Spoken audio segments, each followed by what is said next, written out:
플로렌스 체듀기라고 하는 수영 선수가 있었습니다.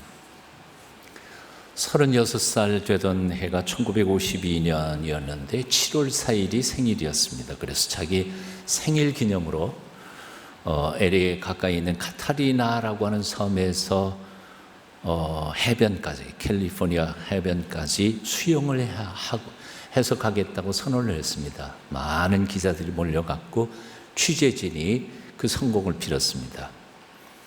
카타리나 섬에서 16시간을 헤엄을 쳐서 가는데 캘리포니아 해변이 딱 보이는 시점에서 그만 갑자기 짙은 안개가 꼈습니다.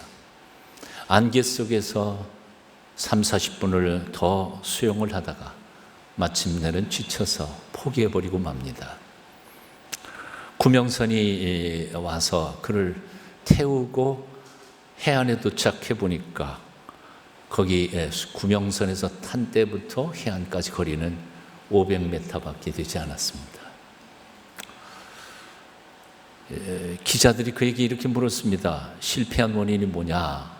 뭔 것 같으냐? 그 대답했더니 물으니까 이렇게 대답한 겁니다. 나는 추위 때문에요. 혹은 피곤 때문에 망한 게 아닙니다. 안개 때문에 내가 포기하고 말았습니다. 정확하게 말하면 안개가 가리워 육지를 볼 수 없었기 때문이었습니다. 만일 내가 육지를 볼 수 있었다면 어떻게 하든지 나는 육지에 도착하고 말았을 것입니다. 한마디로 말하면 목표가 보이지 않으면 의욕도 힘도 상실되게 마련이라는 뜻입니다. 미국의 찰스 블레어라고 하는 목사님이 교회 주차장에서 차를 몰고 이렇게 나오다가 예배당 앞에 있는 버스 정류장에서 한 부인이 서서 통곡하고 울고 있는 모습을 보았습니다. 교회 앞에서 울고 있는 여인이 그냥 지나칠 수가 없어서 차를 옆에다 대놓고는 다가가서 물었습니다. 부인, 저는 바로 이 교회 담임 목사인데요. 혹시 제가 도와드릴 일이 없을까요? 그랬더니 그 부인이 당황해하면서 자기가 울던 게 탄로가 났으니까요. 이렇게 말하더는 겁니다. 아니요, 그저 지친 것뿐이에요. 꼭 내가 이렇게 하면서까지 살아야 하나 회의가 생겨서 그랬습니다. 그리고는 자신의 이야기를 털어놓습니다. 육체 노동을 하고 있는 남편과 맞벌이를 해야 겨우 먹고 살 수 있는 집안에 아이들은 4씩이나 됐습니다. 매일 아침 일찍 일어나서 식사 준비하고 내 아이와 남편 점심 도시락 싸서 보내고는 바쁘게 버스를 타고 이웃 동네에 가서 종일토록 가정부로 청소하고 빨래하고 그렇게 일하다가 지친 몸으로 또다시 버스를 타고는 집에 돌아오면 집에 쌓여있던 집안일 청소하고 빨래하고 설거지하고 날마다 할 일은 산더미처럼 쌓여 있는데 밤에 잠잘 시간도 별로 없다는 것이었습니다. 이 여인은 이렇게 대답했습니다. 이젠 지쳤고 사는 것이 너무 힘듭니다. 왜 언제까지 이렇게 매일매일을 살아야 할지 한심하고 답답해서 울었습니다. 생각해보면 삶에 지친 이런 이야기들은 꼭 이 여인의 이야기만은 아닌 것 같습니다. 넥타이를 메고 좋은 직장에 다니는 셀러리맨도, 고급차를 운전하며 화려하게 나들이려 하는 부잣집 마나님도, 큰 기업체를 경영하는 사장님도 남들 보기에는 아무런 문제가 없이 아주 행복하게 사는 것 같지만 사실 내면을 들여다보면 지치고 그리고 힘들어서 내가 꼭 왜 이런 짓을 언제까지 해야 하는가 하고 낙심하는 사람들이 수도 없이 많습니다. 솔직히 생각해 보면 고생 그 자체가 힘든 게 아닙니다. 고생하는 이유를 모를 때 우리는 지쳐버리는 거지. 왜 이걸 해야 되는 거지? 고생에도 목표가 보이면 우리는 어떻게 하든지 그 고생을 이겨낼 수 있습니다. 근데 목표도 이유도 목적도 모르는 고통, 시련, 반복되는 거, 이건 우리를 정말 낙심하게 만듭니다. 스트레스 자체가 문제가 아닙니다. 심리학자들은 스트레스가 긍정적으로 받아들이게 될 때에는 오히려 삶에 좋은 밑거름이 된다고 합니다. 문제는 스트레스를 받는 이유를 모르는 거죠. 내가 왜 이런 걸 당해야 돼? 그리고 언제까지 당해야 돼? 이 스트레스를 견디고 이겨내면 희망이 있는가? 그게 보이지 않으니까. 그래서 힘든 거죠. 학생들이 왜 학교에서 공부를 안 하는지 압니까? 이유요? 공부해야 할 이유를 모르니까요. 공부해 밤낮 떠들어도 공부 안 해요. 근데 공부할 이유를 가르쳐 보세요. 대학생들이 그렇게 놀다가도 군대 한번 갔다가 복학하면 정말 열심히 공부합니다. 왜냐하면 공부할 이유가 생겼기 때문이에요. 목표가 생겼기 때문에. 어느 철학자는 이렇게 고백했습니다. 우리가 살아가야 할 이유를 알 수만 있다면, 알기만 한다면 우리는 무슨 수를 써서라도 우리는 살아남을 수 있다는 거지. 살아야 할 이유를 모르니까 사는 게 너무 고통스럽고 힘든 겁니다. 시편 74편을 보면 인생살이에 지쳐버린 한 구약의 성도가 하나님 앞에 호소하고 있는 소리를 읽게 됩니다. 4절에서 이렇게 말합니다. 주의 대적이 길을 세워 표적을 삼았으니. 그리고 이어서 9절은 이렇게 말씀합니다. 우리의 표적이 보이지 아니하며 선지자도 다시 없으며 이런 일이 얼마나 오래일는지 우리 중에 아는 자도 없나이다. 무슨 소린가 하니 이런 겁니다. 원수들은 길을 세워 표적을 삼고 우리에게 몰려오고 있습니다. 목표가 있는 거죠. 우리가 그들의 먹이입니다. 그런데 우리는 바라볼 수 있는 표적이 보이지 않아요. 바라볼 수 있는 거, 싸워야 할 이유도 몰라요. 무엇을 보고 무엇을 바라보면서 어떻게 살아가야 할지 가르쳐주는 선지자도 없어요. 게다가 이런 일이 언제까지 계속될는지, 얼마나 더 기다려야만 이 문제를 풀어갈 수 있는지 그것도 몰라요. 그래서 시편 기자는 이렇게 절망합니다. 시편 74편 10절입니다. 하나님이여, 대적이 언제까지 회방하겠으며 원수가 주의 이름을 영원히 능욕하리이까. 오늘 거룩한 주일 아침 우리 자신의 삶의 현주소를 한번 들어봤으면 좋겠습니다. 혹시 버스 정류장에서 울던 여인처럼 방향도 목적도 아무것도 모른 채 그저 반복되는 일거리 앞에 삶에 지쳐 있지는 않습니까? 혹시 시편 74편의 구약의 성도들처럼 내 옆에 있는 사람들은 목표를 향해 바라보면서 혹은 내게 달려들고 내가 상처를 받고 있는데 나는 뭘 바라봐야 할지 목표도 없고 방향도 없고, 그런데 경무는 계속해서 내게 달려오고 그 이유를 가르쳐줄 선지자도 없고, 그리고 언제까지 이 일을 계속해야 하는지 알 수 없는 그런 상황에 혹시 살아가고 있는 건 아닙니까? 오늘 예배 중에 주님의 음성을 듣게 되시기를 축원합니다. 이유를, 목표가 분명해지기를 바랍니다.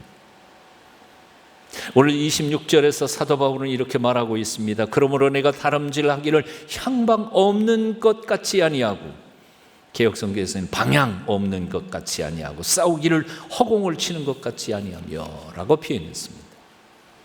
오늘날 올림픽이 4년마다 열리죠. 그런데 이 편지가 배달되던 고린도 교회, 고린도시였습니다. 그런데 2000년 전에 이 고린도시에는 3년마다 이 비슷한 경기가 열렸습니다. 그 이름이 이스미안이라고 하는 경기, 지금의 올림픽이라는 말하고 비슷한 말이겠죠. 또는 고린도 경기라고 불림을 받았습니다. 고린도 성의 북쪽 해협 부근에서 열렸는데 6가지 경기가 있었다고 합니다. 달리기, 권투, 씨름, 레슬링, 높이뛰기, 원반 던지기. 요즘하고 뭐 비슷한 거죠. 올림픽 그쪽에서 나왔으니까요. 승자들에게는 월계관을 머리에 씌워주는데 사도 바울은 바로 이 경기를 기억하면서 거기서 열리는 매 경기를 보고 살고 있는 고린도 성도들에게 이렇게 표현한 겁니다. 쉽게 풀면 이런 거예요. 여러분, 이스미안 대회에서 마라톤 선수들을 보셨습니까? 그 중에 꼬린 지점 모르고 달리는 사람 있습니까? 어디로 가야 되는지도 모르고 꼬린 지점도 모른 채 무조건 달리는 선수 아무도 없어요. 이즈미안 대회에서 권투 선수들을 보았습니까? 어느 누가 권투 선수가 상대방 얼굴도 쳐다보지 않고 허공으로 주먹질하는 사람 봤습니까? 마찬가지입니다. 우리도 마찬가지입니다. 방향부터 알아야 합니다. 나는 내게 주어진 인생길에서 방향도 없이 마구 달리지는 않습니다. 허공에다가 주먹질하면서 싸우지 않습니다. 똑바로 고린 지점을 보면서 달려갈 길을 달려가고 있습니다. 혹시 우리는 지금 인생을 어떻게 살고 있나요? 내가 어디로 갈지도 모른 채 나의 인생을 그냥 주어졌으니까 그냥 살고 있지는 않나요? 내가 이 길 똑바로 이렇게 가면 결국 내 인생 끝에는 무엇이 기다리고 있을까요? 여러분 생각해 보신 적이 있었나요? 내가 지금 고생하고 노력하고 땀방울을 흘리는 이유는 무엇입니까? 말할 수 있습니까?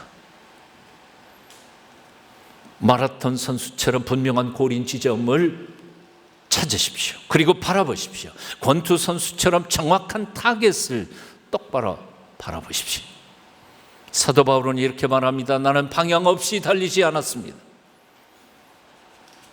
방향도 없이 이리저리 마구 달리다가 보면 쉽게 지쳐버리고 말죠. 목표가 분명치 않으면 우리는 좌절할 수밖에 없습니다. 삶이 무료한 사람들에게라는 글이 있습니다. 제가 읽어봅니다. 아마 찰스 스윈돌의 글을 조금 개작한 것 같아요. 우리들이 가지고 있는 자원 중 최대의 낭비는 우리들의 무한한 가능성을 개발하지 않는 것이라고 합니다. 지금 당장 당신이 달리고 있는 안일함의 저속 차선에서 나와서 활기찬 고속 차선으로 달려보십시오. 당신이 할 수 없다고 생각하면 당신은 정말 할 수 없을 것입니다. 그러나 당신이 할 수 있다고 생각하면 하나님은 당신이 할 수 있는 기회를 찾게 도와주실 것입니다. 뼈가 부러지는 불치병을 앓는 두 형제가 검정고시에 수석 합격한 사실을 기억하십시오. 이게 기사에 났던 것 같아요. 미국에 다리 없는 한 소녀는 오늘도 당당하게 친구들과 어울려 야구를 하고 있습니다. 당신이 아무것도 하지 않으면 아무것도 이룰 수 없을 것입니다. 불가능이란 게으른 상식에 불과합니다. 해보려고 노력하는 것만으로도 당신은 새로운 인간이 된 듯한 기분이 들 것입니다. 지금 당장 자명종을 1시간 일찍 맞춰보십시오. 명예란 될 것 같지 않은 일을 찾아내서 해볼 때 생기는 것입니다. 목표가 낮으면 무료하게 됩니다. 목표가 높으면 하늘을 날 듯하게 됩니다. 이제 말씀을 한 단계 더 넘어가면서 이렇게 물어봅니다. 여러분의 삶의 목표는 무엇입니까? 어디를 향해 지금 걸어가고 계십니까? 사도 바울은 본문에서 이렇게 말합니다. 25절. 저희는 썩을 면류관을 얻고자 하되 우리는 썩지 아니할 것을 얻고자 하노라. 즉 세상 많은 사람들이 목표를 삼고 쫓아가고 달리는 것들을 가만히 보면 코에 숨결 하나 떨어지면 다 없어질 것들 뿐입니다. 결국 흙으로 빚어진 내 몸이 썩을 때 함께 썩어버릴 것들만 추구하고 찾아가고 있습니다. 하지만 우리 그리스도인들은, 하나님의 백성들은 목표를 삼고 달려갈 길이 영원히 썩지 아니할 생명의 면류관이라고 사도 바울은 고백하고 있습니다. 그것은 눈에는 보이지 않지만 영원한 가치, 죽은 후에도 가치가 빛을 발하는 것, 그걸 쫓아가라는 거지. 고린도후서 4장 17절 이하에서 사도 바울은 이렇게 말합니다. 우리의 잠시 받는 환난이 경한 것, 가벼운 것이 지극히 크고 영원한 영광의 중한 것을 우리에게 이루게 함이니 우리의 돌아보는 것은 보이는 것이 아니요 보이지 않는 것이니 보이는 것은 잠깐이요 보이지 않는 것은 영원함이니라. 육체의 눈에 보이는 목표는 안개 하나 가리면 몽롱해져 버립니다. 최드윅 그 수영 선수처럼 말이죠. 육체의 욕망으로 세워진 삶의 방향은 사막의 신구리처럼 환경마다 수시로 모양을 바꿔버립니다. 하지만 마음의 눈으로 바라보는 목표, 영생은 주위 환경에 상관없이 언제나 찬란하게 우리의 인생길을 인도해 줄 것입니다. 미국의 로저 밥슨이라고 하는 기자가 있었습니다. 아르헨티나의 한 정치가를 만났습니다. 국민들로부터 추앙받는 그 지도자. 인터뷰를 시작하기 전에 밥슨 기자가 그 정치가에게 이렇게 물었습니다. 유럽의 백인들이 먼저 정착한 것은 북미가 아니라 남미였습니다. 남아메리카였습니다. 지하자원, 물, 기후도 북아메리카보다 부족하지 않았습니다. 그런데도 불구하고 지금 왜 북아메리카가 남아메리카보다 훨씬 더 잘 살게 되었습니까? 그 이유를 혹시 아시겠습니까? 그래서 그 정치가 아르헨티나의 정치가는 대답을 못했습니다. 밥슨 기자가 웃으면서 이렇게 말합니다. 거기에는 분명한 이유가 있습니다. 남미는 스페인 사람들이 황금을 얻기 위해서 찾아왔지만 북미는 영국의 청교도들이 신앙을 찾기 위해서 갔기 때문입니다. 청년 시절에 우리 존경하던 김중원 목사님이 항상 하시던 말씀이 바로 그거였습니다. 골드를 찾으러 남미를 찾았던 사람들은 골드도 가드도 다 잃어버렸지만 가드를 찾으러 북미로 찾아갔던 사람들은 가드 하나님도 만났고 골드도 얻었다는 거죠. 요즘도 가만히 보면요 참 대단해요.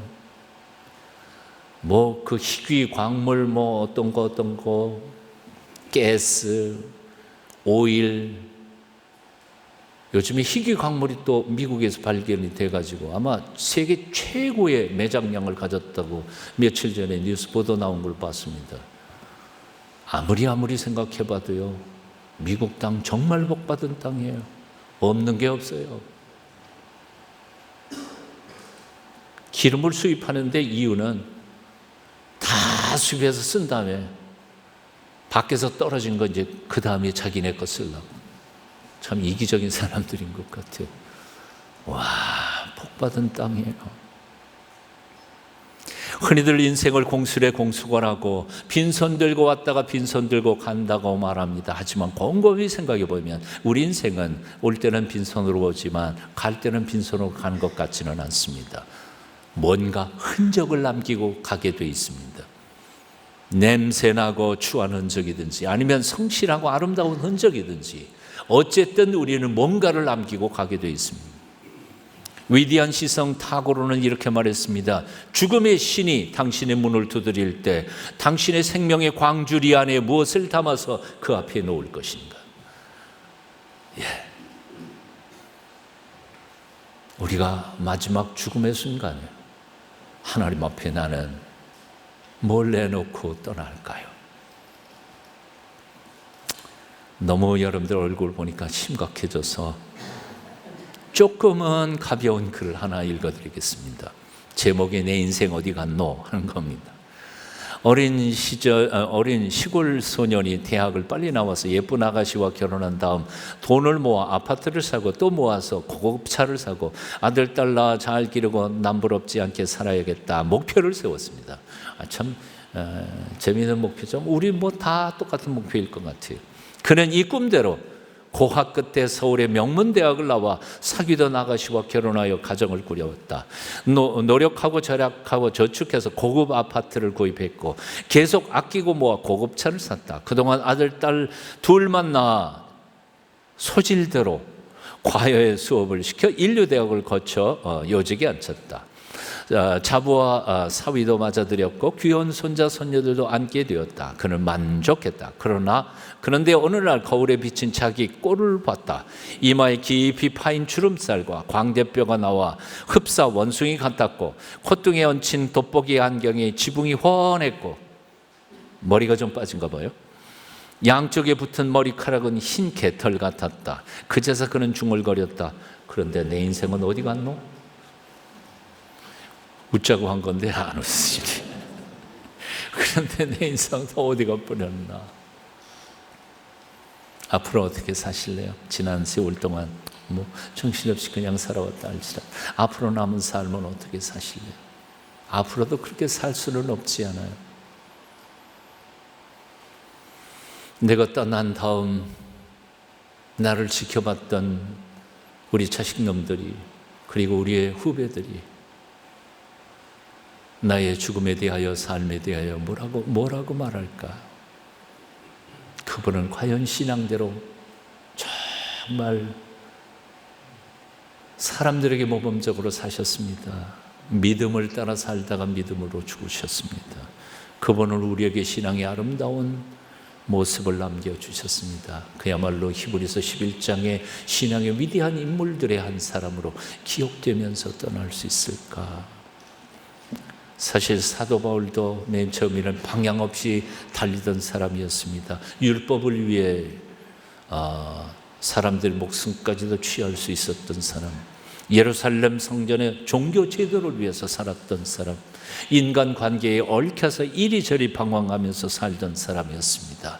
그런데 어느 날 갑자기 그 방향을 확 반대로 바꾸어 다메섹 도상에서 살아계신 예수 그리스도를 만난 다음 방향을 정반대로 바꾸었습니다. 그리고는 그 길로 죽는 마지막 순간까지 똑바로 흔들리지 않고 달려갔습니다.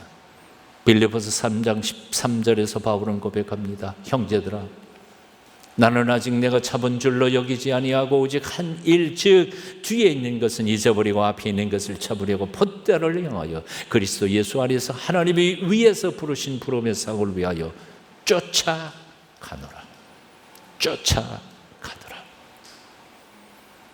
수련회에 오신 여러분들, 그리고 우리 오늘이 진세걸 오늘이 교회 성도 여러분, 주어진 인생이니까 어쩔 수 없이 살아가는 사람들이 아니라, 목구멍이 포도청이라 어쩔 수 없이 일하는 사람들이 아니라, 살아야 할 이유를 발견하고 사랑하고 섬겨야 할 그 이유를 깨닫고, 앞으로 내가 사는 동안에는 이렇게 살 거야, 하나님께 받은 비전과 꿈을 가지고 그리로 달려나아가는 멋지고 아름다운 한평생을 살게 되시기를 축원합니다.